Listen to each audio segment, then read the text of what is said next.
Hello, my name is Troy Grinder. I'm the physical exercise specialist here at CFB Esquimalt. Today's PSP workshop is on knee health. So here's what we'll go over throughout this video.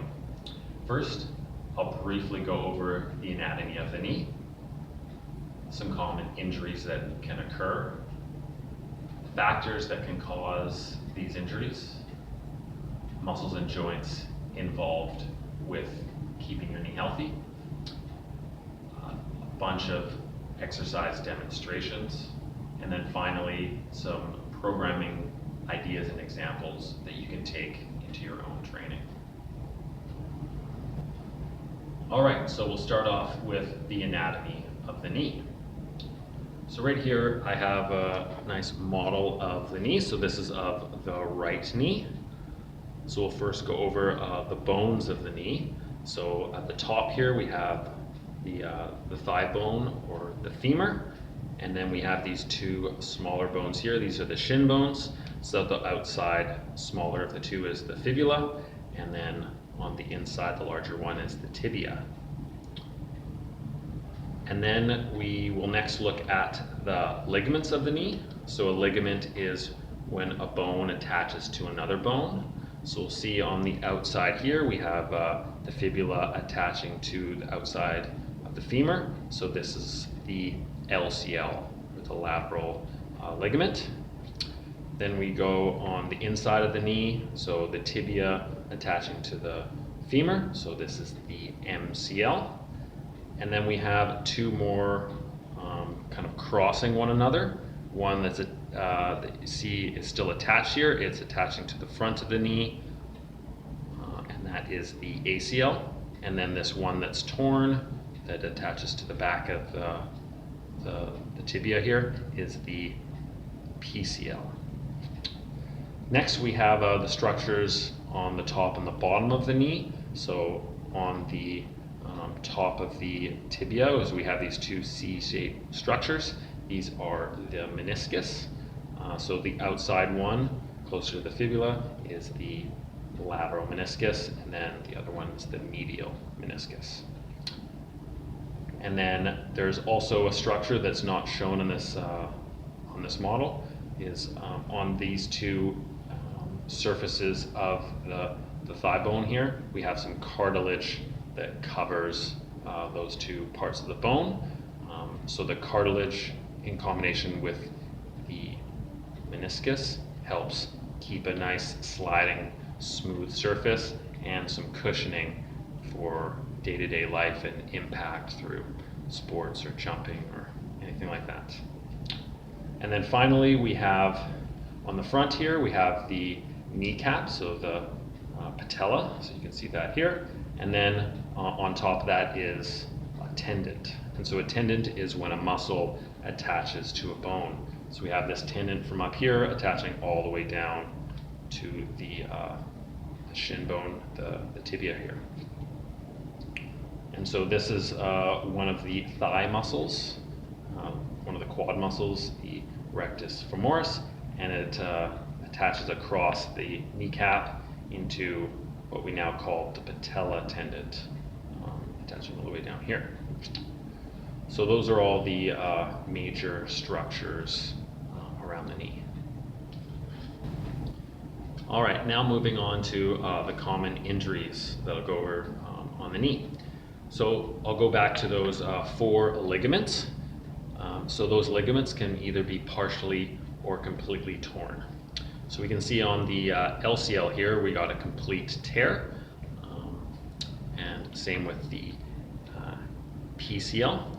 And then you can see here on the MCL, so the inside, we got a complete tear here, but also partial tear right there.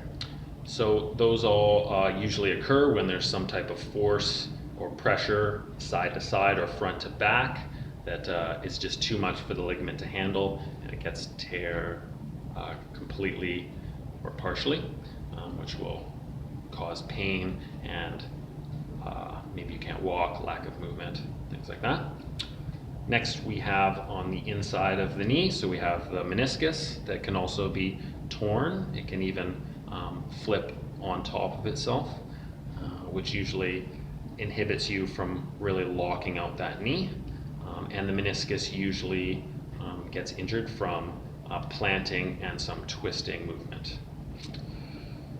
Also, on the bottom of the thigh bone here, we have the cartilage that again isn't shown, but that can, similar to the meniscus, get torn or have degeneration occur.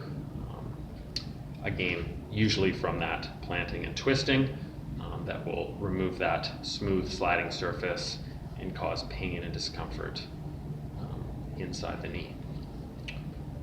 Next, moving to the front, we have the patella again, so the kneecap. And the kneecap has this groove that it's supposed to slide up and down in, so you can think of a train on the train tracks. But what can happen is maybe one muscle is too tight, another one too weak, so it's pulling it off track, causing it to grind up and down where it's not supposed to, where there's no cushioning or space, and that can cause aggravation, inflammation on both the bones.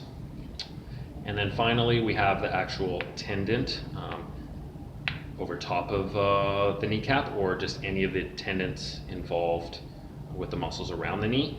Those can get partially or completely torn, again, from too much of a stretch or some type of blunt impact with a stretch, that will again cause some pain, discomfort, lack of freedom of movement. So that is all the injuries I'll go over involving the knee.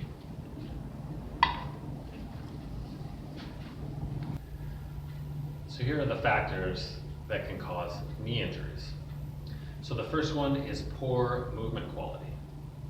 So you can see in the picture next to me, we have one person squatting or landing from a jump with their knees caving in. This is definitely what we don't want to see. We want to see with the other picture where the knees are tracking over the toes. This is a better position to squat or land from a jump from. If we're landing in a jump and our knees are caving in, we're putting a lot of pressure on the ligaments, so we want to avoid that. Next is muscle imbalances or weakness. So if we look at the leg muscles, so we got the front of the leg, the thigh muscles, the quadricep muscles, and on the back we have the hamstring muscles. Research shows that if the quadricep muscles are much stronger in comparison to the hamstring muscles, we are more susceptible to ACL injuries. So we want to be nice and balanced throughout all our muscles to help prevent knee injuries. The next is a lack of mobility or flexibility. So one example of this is going back to our kneecap, wanting to be on the train tracks.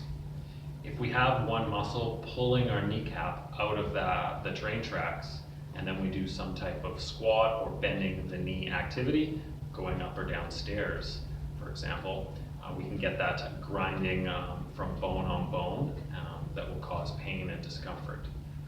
So we want to be flexible and mobile still. Next is lack of joint stability. So we want to be stable at various joints around the body so that the knee can also be stable. So one example of this is looking at the foot. So you can see in the picture next to me that we got a foot with a good arch and a foot that is flat. Now, although everyone's foot is different, we all want to strive for that good foot arch. Good foot arch is going to help keep our foot stable, that will then move up and keep our knee stable. The next is traumatic events.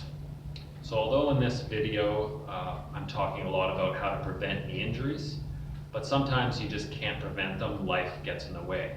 So you can see in the picture there, somebody falling off their bike and banging their knee really hard. So no amount of strength training or balance training is going to help prevent that. So sometimes it's inevitable. Also, you can think of playing a sport. Maybe we're playing football. We get that someone's head contact right at the knee. That's going to put a lot of pressure, a lot of force into that knee in a direction we don't want. Next, we have overuse or neglecting recovery.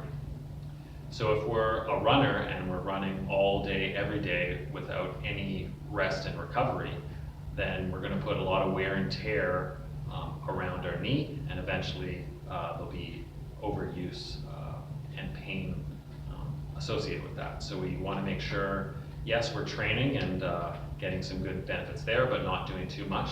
So we're still getting that recovery, that sleep, that hydration, nutrition, all that stuff. Next, we have overweight. So just by having extra body weight, we'll put extra pressure on the knee. So to help prevent knee injuries, just losing body weight will help with that. And finally, looking at the shoe. So just like I was talking about with a good foot arch, we also want good support with our shoe. So you can see in the picture there that we have the soles of our foot, or soles of our shoe, all worn out. That will cause imbalances in the foot that then can present eventually as a knee injury. Also, if we choose inappropriate shoes, that can also cause injury. So for example, if we're playing tennis where there's a lot of lateral movements, but we choose a running shoe that is designed just to go forward, that can cause the ankle to be unstable, and then that can move up the chain to the knee and cause injuries there. So those are some factors that can cause knee injuries. Next is muscles and joints involved with the knee and good knee health. So first we'll look at the joints of the lower body. So you can see there in the picture next to me, we have the knee joint, but then we also have a joint above and below. So above we have the hip joint, and below we have the ankle joint. So we want the hip and the ankle joint to be nice and mobile, so freedom of movement. If they don't have freedom of movement that they're designed to do, then the knee most likely will take on that movement. And most of the times the knee doesn't want to do that movement, so it can cause injuries. So we want to make sure we have good mobility in our hips and our ankles. Next, we'll look at the muscles. So again, we'll start at the bottom. So below the knee, we have the foot and the ankle muscles. So just like I was describing with having a good foot arch, we want to stabilize the knee from below. If we don't have good stability at the foot, then the knee can't have good stability. So we want to make sure we have good foot stability, foot control. Next, we'll move up to the knee. So we want to stabilize the knee directly. So there's a lot of muscles involved with that. So we have the front of the thigh muscles, the quadricep muscles. We have the inner thigh muscles, so the adductors. We have the back of the thigh muscles, the hamstring. And we also have below the back of the knee, the calf muscles. And then we want to go above, so we're looking at the hip muscles. So this is an area that's often neglected, and certain muscles tend to be weak from our sitting lifestyle where we sit all the time on our glutes.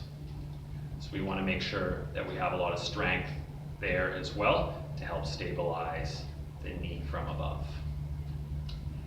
And then similarly, we have the core muscles. So above that, similar to the hip muscles, we want to have good stability and strength in the core to help the knee from above.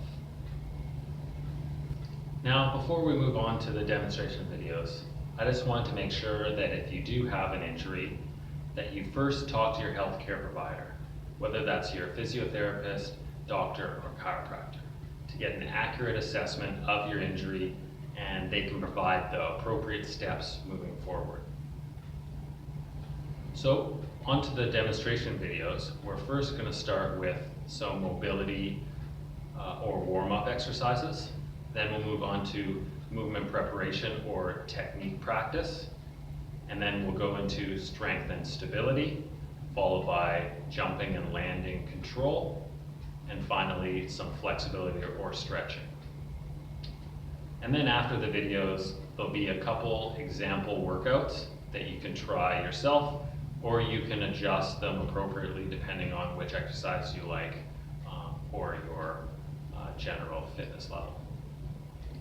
All right, and now on to the exercises.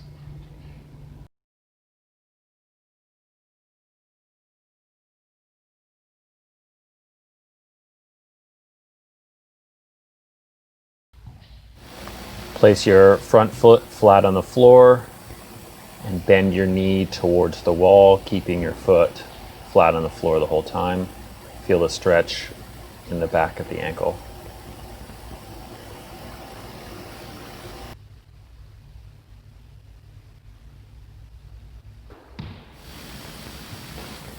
In a wide kneeling position, place your hand on the top of your foot and pulse your hips back and forth, feeling a stretch around the hips and the groin area.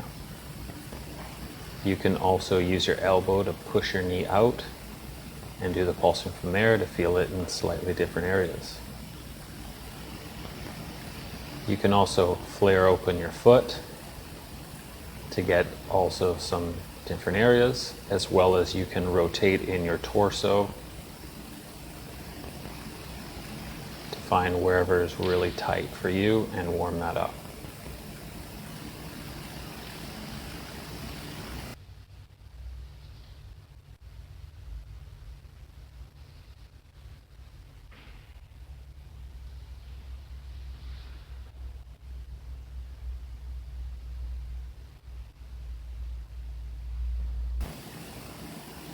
Set yourself up in a wide lunge position and place both hands on the ground, and then grab that outside elbow and try to drive the inside elbow down your shin. Breathe there for 2 deep breaths, and then push into the ground. Watch that other hand rotate to the roof. Breathe there. Next, place your hand on the outside of the foot. Sit your hips back. You can have your toe pointed up to get a calf and hamstring stretch. Breathe there. And then set yourself up back into that lunge position. Bring both hands overhead. And then rotate towards that front knee, feeling the rotation at the hip. Breathe there. Unrotate. Stand back up. Set up in a tabletop position, and then going to the side, feel the stretch in the outside of the hip. Imagine that your leg is being pulled away from you at an angle.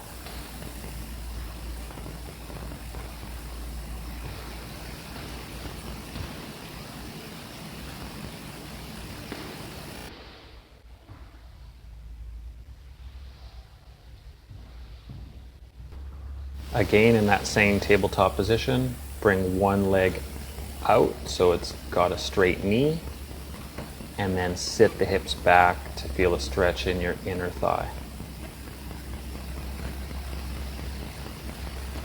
You can also point the toe towards the roof to get more of a hamstring stretch.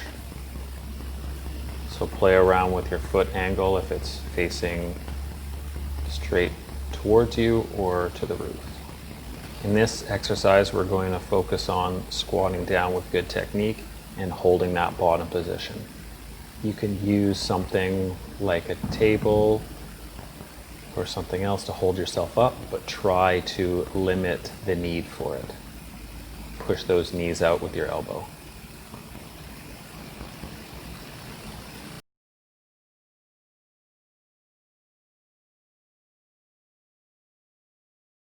Place a mini band around your knees, set up into a good squat position with the feet wider than shoulder width, and then slowly squat down, sitting back on the seat. Make sure to keep your knees out, keeping them aligned over your toes. The band's trying to pull them in, so you got to actively keep them out. Again, the same thing, only here's a side view. So try your best to limit momentum by sitting down under control, and then forward, and then push into the ground with your legs. You can see the back is nice and neutral. Push into the ground, stand up. All right, here's a similar exercise. We have the band around your knees. We're set up into that squat. The only thing we don't have is the seat to sit back on. So we're still doing the exact same technique, only we have to control ourselves at the bottom. Again, pushing those knees out, keeping them tracking over the toes. Place a dowel on the back with 3 points of contact maintained. The back of the head, the middle of the shoulder blades, and the tailbone. Don't lose that connection. With a slight bend in the knee, push your hips back while your torso goes forward. You'll notice there's not too much knee bend here. We're not doing a squat, we're doing a hip hinge. So hips back, torso forward. Now we're going to do a single leg version of the hip hinge. So now we're just going to balance on one leg with that slight knee bend. Keep that slight knee bend so we're not squatting down. And then let that other foot, let the heel guide backwards as your torso goes forward. You can see we have a nice straight line from ear to ankle, so keeping that back straight, that back knee locked out, and then come back forward, squeeze the glutes.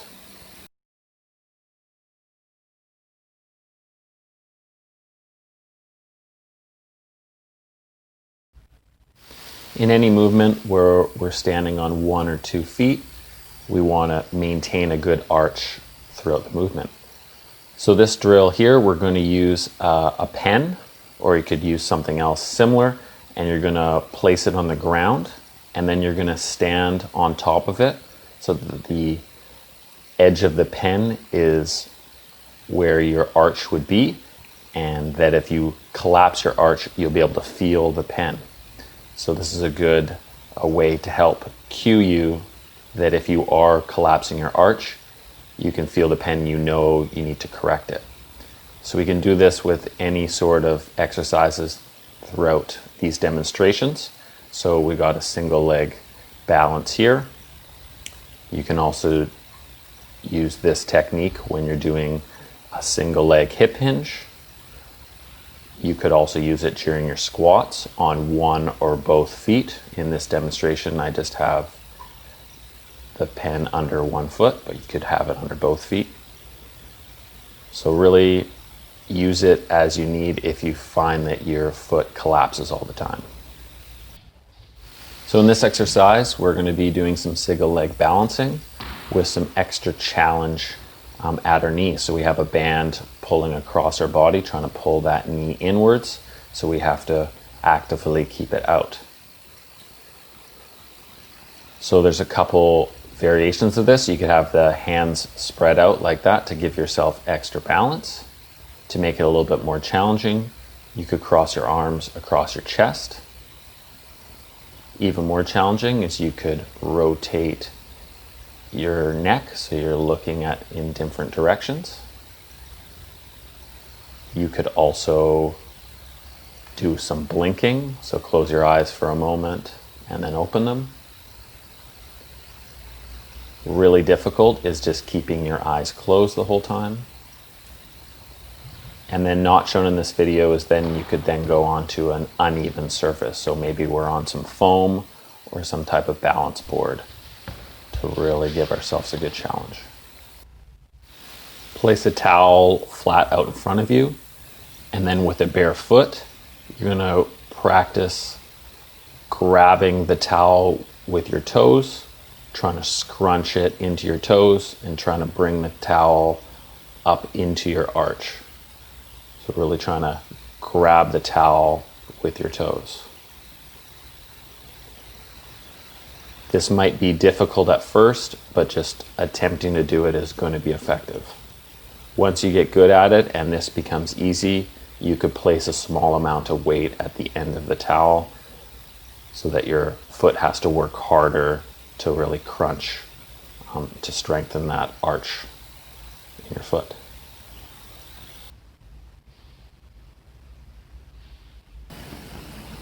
All right, just like the version without weight, we're now doing the same exercise, only with some weight in our hand. So you can see we have the kettlebell right up against the chest, but the exact same technique. Here is another version just without the box. Just make sure that the weight is still manageable to do the technique properly. If you can't do the technique properly, stop doing repetitions or change the weight to make it manageable.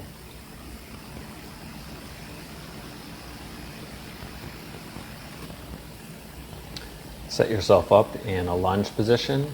Make sure your torso is nice and upright, back straight, and then we're sinking down with that back knee. Here is a variation where now we're taking some steps forward. So some lunges. Again, same technique. You can also do it walking forward or walking backwards. Set up with one foot back behind you on a bench and have a kettlebell in that same arm. Keeping your back straight, sink that back knee down and slightly back. And then coming back up, push into the ground with that front foot to come back up. Really try to focus on using that front foot only to push yourself back up, not using the back foot. With the band around your knees again, step up sideways onto a small platform, and then using almost exclusively that top leg, slowly bring yourself up, and then slowly bring yourself back down. Really try to keep that top knee under control, keeping it over top of the toes. Just like with the last exercise, it's a step up, but this time the foot is in front of us, kind of like we're walking up some stairs. And we really want to focus on using that front leg only to step up with, and then slowly sit back down. Really try not using that back leg to jump up. Do as little as you can, use mostly that front leg. Set up in a wide straddle position with the toes facing forward. And then sit back down on one side with one knee bent and the other knee straight. Just like with all the other exercises, try to make sure that knee is traveling over the toes on the knee that's bending. With this version, we're doing the same exercise, only now we're adding some movement into it. But all the same principles apply. We're sitting back, that one knee is aligned over the toes, and the other knee is straight. Try to keep that back upright as well, so don't bend over too much. So this exercise is a little more advanced, so only use it once you get accustomed to some of the other exercises. So we're doing a single leg box squat, so we're on one leg. Again, we're sitting back down and then trying to use as little momentum as possible, standing up tall with just one foot. Really trying to focus on keeping that knee aligned over the toes. Sit up on the floor with a band around your knees, elbows driving to the ground, and make some strong fists. Point your toes to the roof and then drive into the heels to bring your hips towards the roof and squeeze your glutes hard. Slowly bring yourself back down, trying to keep those knees out the whole time. So with this one, we're setting ourselves up in the same position, only without the band, as well as the bottom of our feet are touching each other and our knees are out much wider. But the same principles apply. Bring those hips up towards the roof, squeeze the glutes, slowly bring yourself back down. Using either a band or a cable machine, you're going to have the attachment placed close to the floor, and then grab the handle and bring it between the legs to hold it out in front of you. Then you're going to step forward to give yourself some good tension if you're using a band. And then we're going to practice that hip hinging movement. So you have a slight knee bend, and then you're letting the hips go back as your torso goes forward. Make sure to keep your back straight. And then when you're at the end range, then you're going to come forward and squeeze the glutes. Remember that this isn't a squat movement, so we have a slight knee bend. We're not bending the knees excessively through this movement. It's mostly a movement for the hips. Place a mini band right above your knees and a lighter mini band right around the ankles. Next, you'll get yourself in an athletic position. So we have a slight knee bend, a slight hip bend, and the shoulders are over our toes. Once we're in that position, we're going to imagine that our head is touching the roof, and we want to keep contact with our head on the roof the whole time, so we don't want to be bobbing up and down. Then we're going to take some steps laterally, forwards, backwards, and laterally the other direction. You really want to make sure that the knees are aligned over the toes the whole time. We aren't bobbing up and down like I just mentioned. And the second leg is returning slowly. So that second leg is coming back to the first leg slowly under control.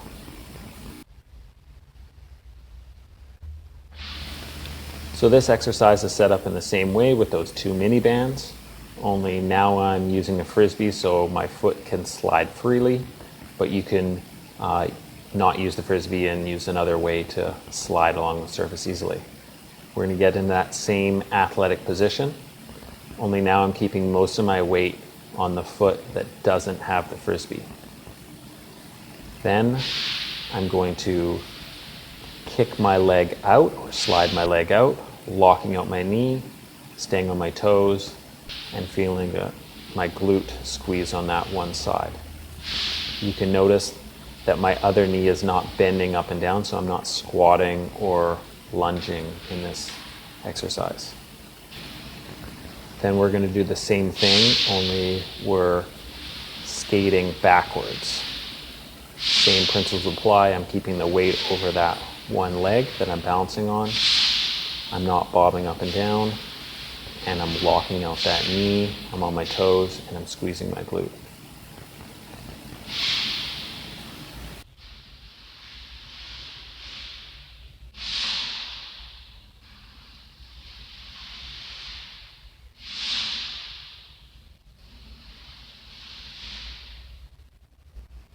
Using an exercise ball, place your feet on top of the exercise ball and then bring your hips up, lock out your knees. And then from there, keeping your hips high, you're going to pull your ankles towards your hips and then slowly lock out your knees. Again, trying to keep your hips high the whole time. So keep your glutes squeezed the whole time as you use your hamstrings to pull the ball towards you and then slowly return. Now we're going to do that same dowel hip hinge, only we're going to add some weight to it. So we're going to have a kettlebell or some other weight out in front of us. We're going to have a slight knee bend, and then we're going to push our hips back while our torso goes forward, making sure our back stays straight the entire time. Also notice that my knees aren't bending anymore, so I'm not squatting down. And then stand back up and squeeze the glutes and repeat.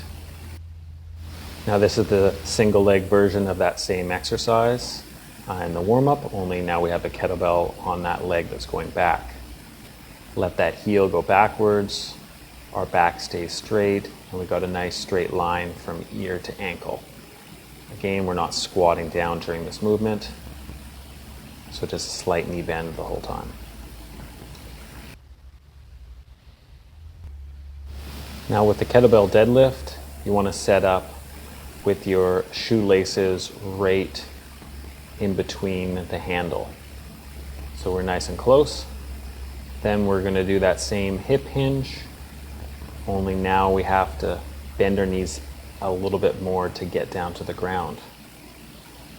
Again, make sure your back is nice and straight before you start lifting, and then you're pushing to the ground, bringing those hips forward, locking out the knees, squeeze the glutes, and then slowly bring it back down to that same spot that you picked it up from. Again, making sure your back stays straight the entire time.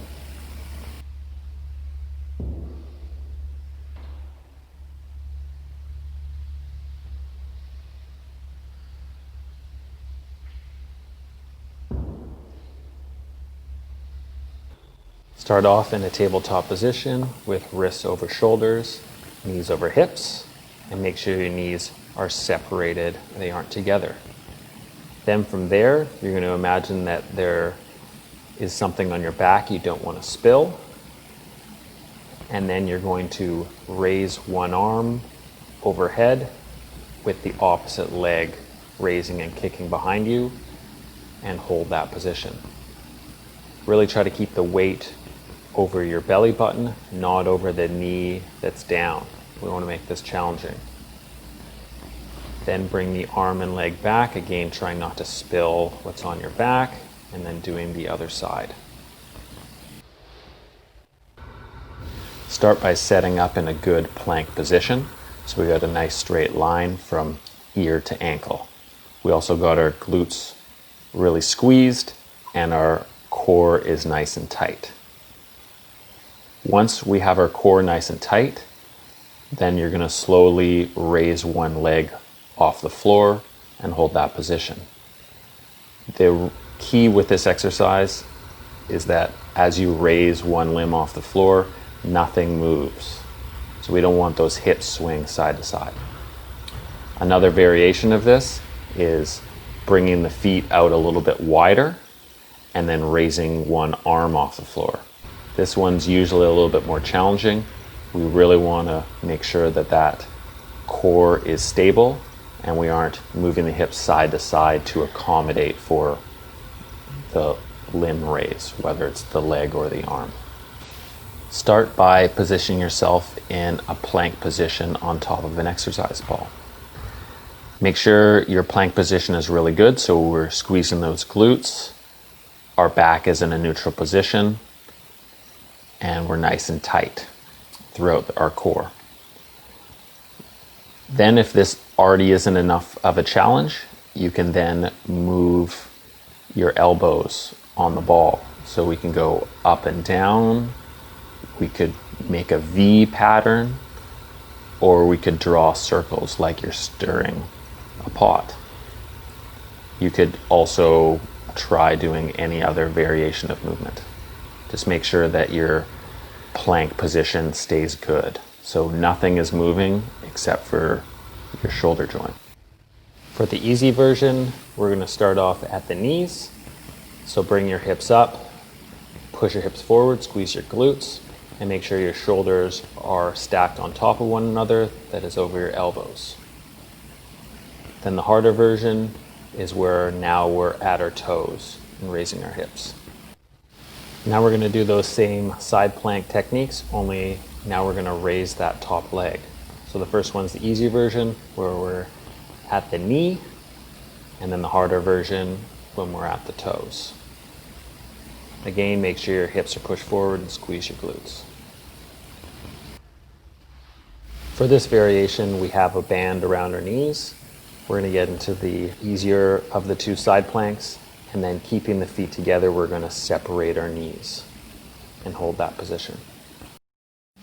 With the kettlebell or weight in one hand, place yourself in really good posture, shoulders back and down, and then we're walking, trying to resist the kettlebell pulling us to one side or overcompensating by pulling to the other side.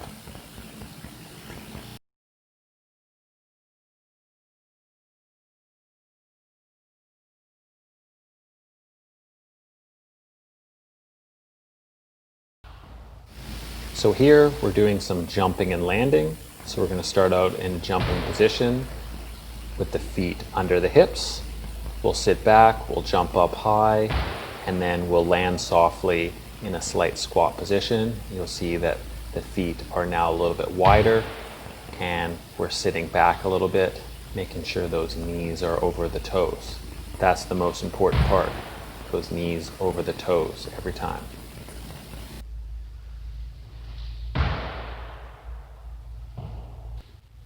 Now this is a variation of the jumping and landing, where now we're adding some movement. So we're jumping forward, laterally, backwards, and laterally the other direction. But all the same things apply. We're trying to sit back, land softly in the squat, and knees over the toes.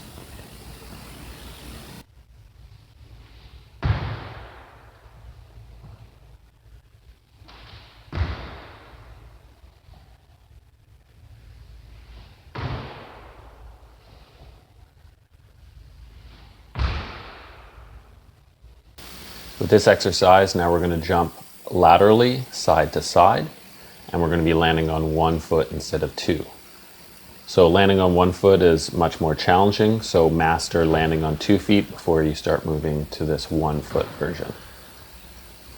So you can be jumping side to side, making sure you can land under control with that knee over the toes.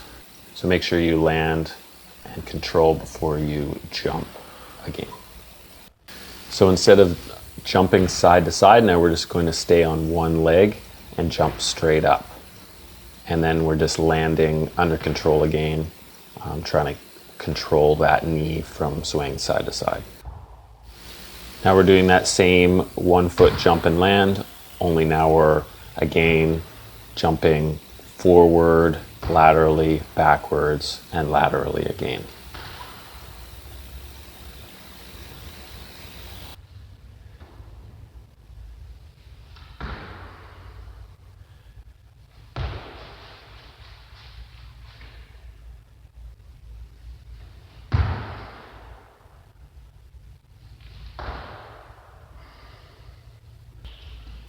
You're going to start standing on the outside of one end of the ladder, and you're going to take 2 quick steps inside the ladder and then 1 step outside and control that landing.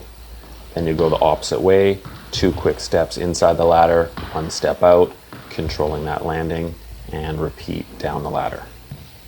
So this ladder drill is the same as the last, only we aren't sticking that landing on the outside, so we're just going for more speed here. So again, 2 steps in, 1 step out, and repeat. For this ladder drill, we'll set up at one end of the ladder, straddling the outside of the ladder. Then we're going to do a 2 foot jump and then land on 1 foot on inside of the ladder. Make sure you really control that landing.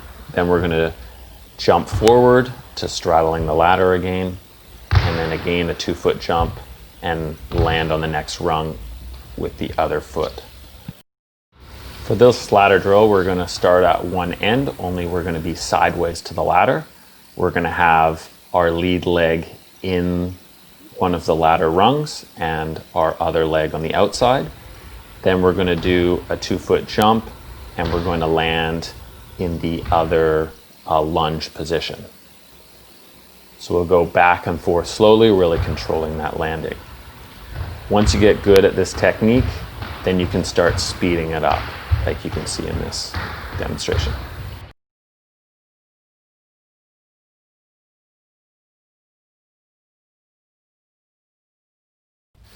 So this first stretch is for the calves.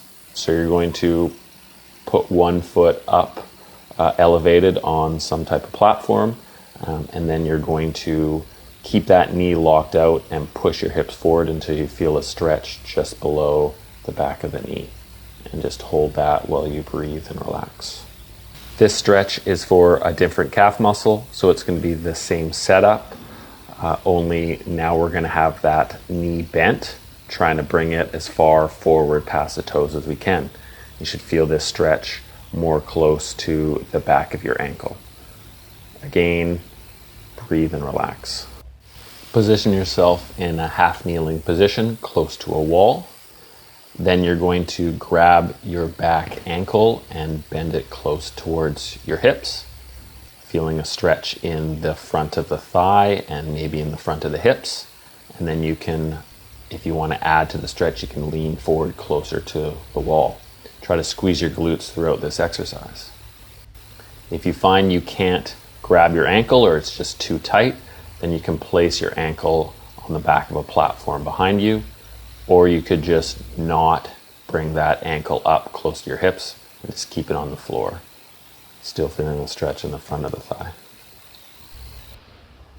Lay down with your hips close to a wall, and then you're going to bring your legs up on the wall, lock out your knees, and then let your legs hang out to the side to get a good stretch in the inner thigh.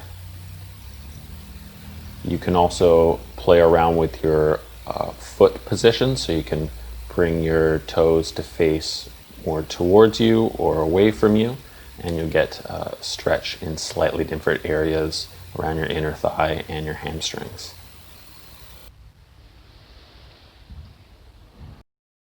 Now we're going to do a stretch for the outside of our hip. So we'll lay down on our back and we'll bring one ankle across the knee. The easy version is just grabbing that knee and bringing it close to the torso. A little bit more advanced is bringing the hands, wrapping it around your leg, bringing the leg closer to your torso. Or the most advanced version is also grabbing around your shin as well, bringing that close towards your torso. Find a version that you can breathe and relax and you feel a good stretch. For a hamstring stretch, we're going to use either a pillar like shown in this video, or you could use a door frame. Whatever allows you to have one leg up on the wall and the other leg straight down on the floor. So you're going to take the leg that's going to go up on the wall and first place it up on the wall with the knee locked out, and then you're going to bring the other leg locked out down towards the floor, and then you're going to hold that position and breathe and relax. Make sure that both toes are facing straight up so you don't have the toes flaring to the side during this movement. And then after around 30 seconds of stretch, take that leg up on the wall and try and bring it up higher for 5 to 10 seconds. And then after that, put it down on the wall, and then you might find you be able to get into a deeper stretch by bringing your hips closer to the wall or the door frame, and then repeat the process.